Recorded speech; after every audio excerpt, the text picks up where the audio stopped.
Hey everyone, welcome to the Melanin Report. Before we jump into today's topic, I want to make a disclaimer. This podcast, whether you are listening on Anchor, Spotify, or now YouTube, is strictly for commentary purposes. This is not a news channel. Please do not get your news from me. I try to be as accurate as I can and do as much research as I can, but I am not a reliable source for actual news, so please keep that in mind.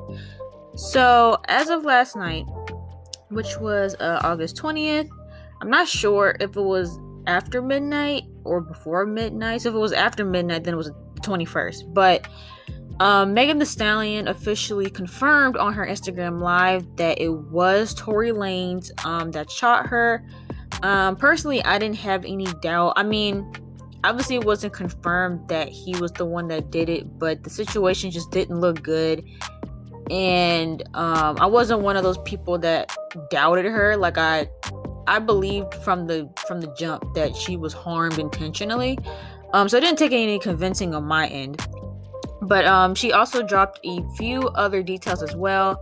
She did mention that everyone in the car during that situation, she hasn't spoken to since the incident. So this was after she stated that it was her, Tory. I forgot if she said it was his security or her security. I can't remember. I think it was his security. And her homegirl. And I wonder if that means that she hasn't spoken to her friend either, which is interesting. The fact that she said that her homegirl was in the car, but then she also said that everyone that was in the car during the incident, she has not spoken to since. So I wonder if there's anything to that. But for me, the big takeaway from this whole, thing is that even though Tory Lanez shot her intentionally, and according to her, it wasn't provoked, there was no reason, he just got upset from an argument and he shot her. Even though he did that, she still kept quiet about it. She talked about being scared of what the police might do, not just to him, but to all of them.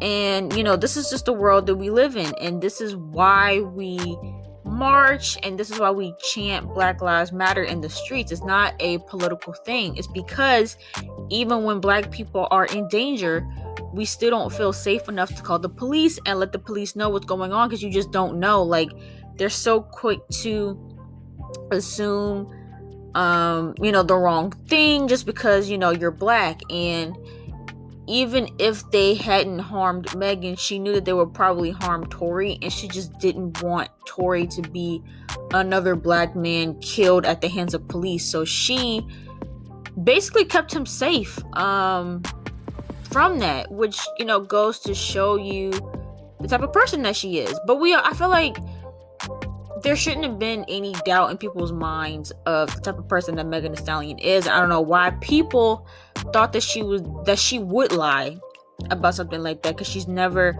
portrayed herself to be that kind of person. And also too, this just goes to show you guys how us as Black women will go above and beyond to protect Black men, but for some reason we don't get the same treatment. And I won't say it's all men or all Black men, but it is a large number of y'all that for some reason have a hard time protecting Black women. And it really shows in this incident. I mean, we can go back to when 50 Cent was making fun. And even other women, you had Drea, just several people who just were doubting her, just hilarious. Like, all these people who weren't taking the situation seriously. And it's because a lot of times Black women, our emotions, our feelings, our mental health aren't accounted for. People don't protect us. We aren't protected. We're forced to be strong at all times because really we're all that we have a lot of times. And so with that being said, I am glad that Megan finally addressed what happened, but at the same time, it's sad that she felt forced to even talk about who exactly it was, and not because she really wanted to tell everyone as soon as possible. It's because everybody on the internet kept doubting her. Everyone had their suspicions. I see people now saying that, we still need to hear Tory's side. And it's like, why? Like, at this point, you really need more, to convince you. And it's crazy because, throughout this entire situation, up until last night, and even still past last night, because some people are still doubting her. She was accused of lying. People were making fun of her, making memes, making jokes, and she felt fed up. And honestly, I feel for Megan. Me personally, I've been dealing with similar emotions lately. Of course, I haven't gotten shot like she did, but as far as not being able to trust people and having the internet create false narratives about you, I can definitely relate to that. So, and she had posted a photo of her foot after the incident because she felt like she had to prove even more to people that happened. And it's just crazy. Like, all this stuff is traumatic, and having to relive it, having to pretty much shove it in people's faces for them to believe you, it's just crazy. And I wonder if it's not just people on the internet that she doesn't know. I wonder if it's also people that she personally knows that's doubting her, because I could see how that could really trigger her to be like, okay, like, y'all really think I'm lying? I'm about to show y'all everything.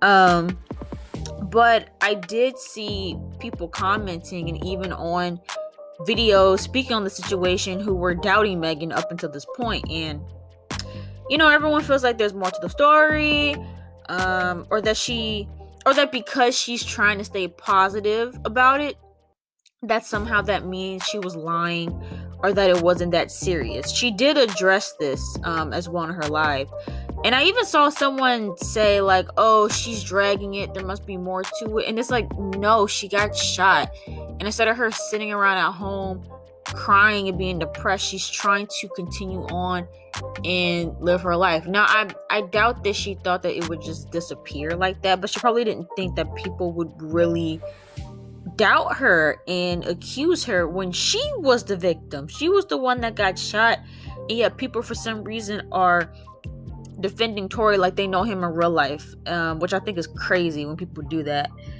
And so it's like, what part of that do people not get? Like, have we gotten to a point where the internet has made us so desensitized to everything, to where people can't gauge when something is traumatic or not? So I don't know. Megan is really strong for the way that she's handling all this. I'm hoping that as she evolves in her career, which I'm sure she will, that she'll be able to kind of block out most of that negativity, because the internet is just very toxic. You can't win with the internet, honestly, and sometimes it's just best for you to promote your stuff and disconnect for the sake of your mental space. But let me know what your guys' thoughts are in the comments down below about this whole situation, and I will talk to you guys in the next video.